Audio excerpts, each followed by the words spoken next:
immuables. Ce sont des lois qui ne peuvent pas être changées. C'est des lois qui sont immuables, qui sont immanentes. Donc, c'est des lois qu'on vit de l'intérieur de soi-même. D'ailleurs, c'est ça Dieu. Dieu, j'avais dit hier une communication sur le forum où j'avais dit aux Africains qui participent à ce forum, qui est Dieu? Dieu n'est pas au ciel. Le Dieu qu'on vous dit qu'il est au ciel, il n'existe pas. C'est pour ça qu'il y a un internaute qui m'a écrit, me dit, mais donc vous voulez dire que Dieu n'existe pas? Justement, c'est parce qu'il n'a rien compris. Je dis que le Dieu qu'on nous a dit qu'il est au ciel, notre Père, que ton nom soit sanctifié, que ton règne vienne, et je l'assume, il n'existe pas. Parce qu'en l'an 1, on l'avait créé, il était question qu'on crée un Dieu, parce qu'on voulait faire les conquêtes terriennes d'outre-mer. On a donc créé un Dieu, parce que quand on veut dompter un peuple, on lui donne un Dieu. Il fallait donc qu'on crée un Dieu qu'on appelle Jéhovah, pour qu'on le donne maintenant au peuple négro-africain, pour pouvoir le dompter. C'est comme ça que ça s'est passé. Celui-là n'est pas bon, il n'existe pas. Donc n'y croyez pas. C'est pour ça que je dis aux négro-africains, sortez des églises. Parce qu'on vous parle du même Dieu. Et l'église qui vous parle du même Dieu vient de chez ceux qui ont créé ce Dieu-là. Il y a des lois de la nature. Quand vous les connaissez, vous connaissez Dieu. Or, celui qu'on vous a dit qu'il est au ciel, vous ne le connaissez pas, vous y croyez simplement. Or, sortez donc de la croyance, entrez dans la connaissance. C'est la connaissance qui vous libérera. Et quand vous êtes dans la connaissance, je vous y aide. Je vous parle aujourd'hui en conclusion des 7 lois de la nature. J'en parle tout le temps. Pour que vous compreniez que pour le négro-africain, c'est ça Dieu. C'est dans la nature. La première loi, c'est la loi du mental. Ça veut dire que tout ce que vous voyez, tout ce que vous voulez faire, visualisez-le, vous le voyez, vous voyez que c'est déjà fait, vous le faites, mentalement vous l'avez fait.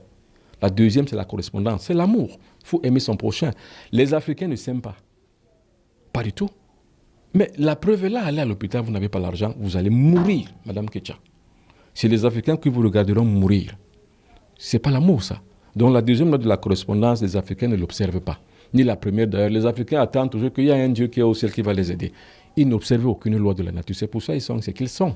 La troisième loi, c'est la vibration. C'est la loi de l'intelligence. C'est-à-dire que vous êtes à distance, je vous parle. C'est la télépathie, c'est la téléphonie qui vient de là. C'est la troisième loi de la vibration. Vous vibrez au même diapason avec les autres. C'est ce que les Juifs font. Ils vibrent tous au même diapason. Parce qu'ils ont compris la nécessité de cette loi. Et c'est pour ça que attaquez-vous à un seul Juif. C'est toute la meute et la cohorte juive qui va se ruer vers vous. Les abbés ont aussi la même politique. Les Juifs l'ont. Les Occidentaux l'ont à travers leur OTAN. Vous essayez d'attaquer seulement un seul pays occidental, l'OTAN va se mettre en ordre de bataille pour vous attaquer. C'est comme ça que les autres peuples font. Mais les Africains attendent assis en contemplation vis-à-vis d'un Dieu distant et lointain, qui ne les écoute même pas. Il faut donc en sortir, c'est ce que je dis. La quatrième loi, comme je viens de le dire, c'est la dualité. Tout ce que vous faites, Madame Ketcha, il y a un pour, il y a un contre. Vérifiez toujours ce qui est positif et ce qui est négatif. Et en cela, donc, vous allez réussir. La cinquième loi, c'est la loi du temps. Gbagbo a dit, le temps, c'est l'autre nom de Dieu. Dieu, c'est le temps. Chaque chose est faite selon son temps, à son moment, à son niveau et chaque chose.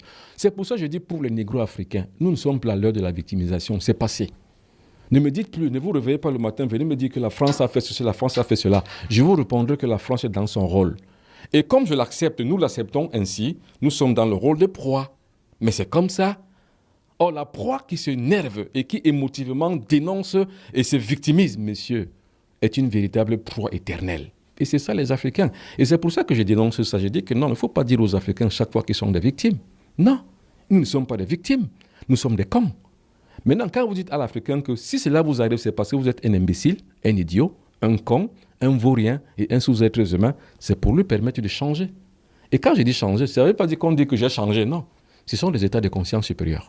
Il faut y accéder. C'est ce que les autres peuples ont fait, c'est ce que les Juifs ont fait, c'est ce que les Chinois, les Asiatiques ont fait. Nous, on doit le faire.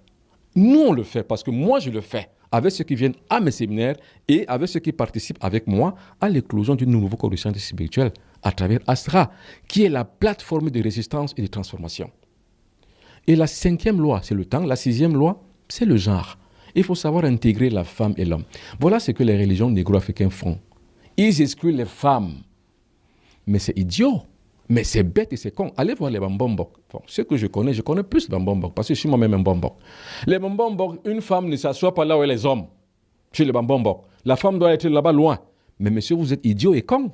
C'est parce que vous n'avez pas compris le loi de la nature que vous le faites. Mais madame, il faut instruire la femme. Il faut mettre la femme au devant de la scène. Parce que c'est la femme qui est plus puissante, plus énergétique que l'homme. C'est ça la loi, la sixième loi de la nature, la loi de genre. Vous avez compris ça? Et la septième loi plutôt, la loi de genre. Vous avez compris ça, Madame Ketcha? Il ne faut jamais exclure une femme. Mais les cons, les Africains, que ce soit au Bénin, que ce soit au Tchad, que ce soit n'importe où, c'est pas au Cameroun, n'importe où, les femmes sont exclues. Mais nous sommes dans quelle société où on exclut une partie et une vraie partie même de la population? Nous sommes même qui, en fait? On n'est rien. Parce qu'on ne connaît pas les lois de la nature. La loi des genres, Madame Ketia. Vous me regardez, vous êtes une femme. Je ne sais pas si vous le savez. C'est la femme qui porte la tradition. Dans le Mbok Bassa, nous avons 5 grandes religions. La dernière religion, c'est la plus grande. C'est la religion des femmes. La première religion, c'est la religion Ndjangumba. La deuxième, c'est le Loum. La troisième, c'est le Ngé. La quatrième, c'est le Mbok. Et la cinquième, c'est le corps. C'est la tradition chez les femmes. Et pourquoi c'est la tradition chez les femmes qui est la dernière? Madame, la femme, c'est l'éther. Nous avons 4 éléments de la nature. Et le plus grand élément, c'est le 5e qu'on ne voit pas. C'est l'éther. Nous avons l'eau, le feu, l'air, la terre. Le 5e élément, c'est l'éther. C'est pareil. Le 5e élément, la 5e grande religion chez les Bassa du Cameroun, c'est le corps, c'est chez les femmes. Je ne sais pas si on se comprend bien. Et il faut savoir que le corps, dans toutes les traditions humaines du monde, le corps, la femme, c'est la déesse. C'est elle qui est porteuse de la vie. C'est elle le conceptacle de la vie. Et c'est pour ça qu'il faut la respecter, madame. Mais les Africains, les négro-africains excluent les femmes, les excisent. Mais voyez-moi des pratiques qu'on fait sur une femme. Vous allez me dire qu'avec ça, vous allez vous développer? Vous ne pouvez pas. Si vous excluez les femmes, vous n'allez jamais vous développer. C'est la femme qui est la résistance. Allez en France, c'est Jeanne d'Arc qui est la figure de proue de la résistance française. C'est Jeanne d'Arc. C'est Jeanne d'Arc. Le plus grand, ce n'est pas De Gaulle. C'est Jeanne d'Arc. Et qui était Jeanne d'Arc? Une femme, madame, avec 2 seins et un sexe féminin. Donc les Africains doivent donc comprendre donc ce jeu de la nature afin de comprendre où ils sont. Aujourd'hui, on ne maîtrise rien. Parce que la religion est venue tout basculer, tout bousculer, tout changer. Il y a des énergumènes qui vont venir dire que ouais, c'est normal qu'on sache que oui, la France, oui, non. La France n'a rien fait. La France est dans son rôle de prédateur et vous, vous êtes dans votre rôle de proie. Mais si vous voulez changer, commencez à combattre dès maintenant. Et le meilleur outil, c'est la transformation de la conscience.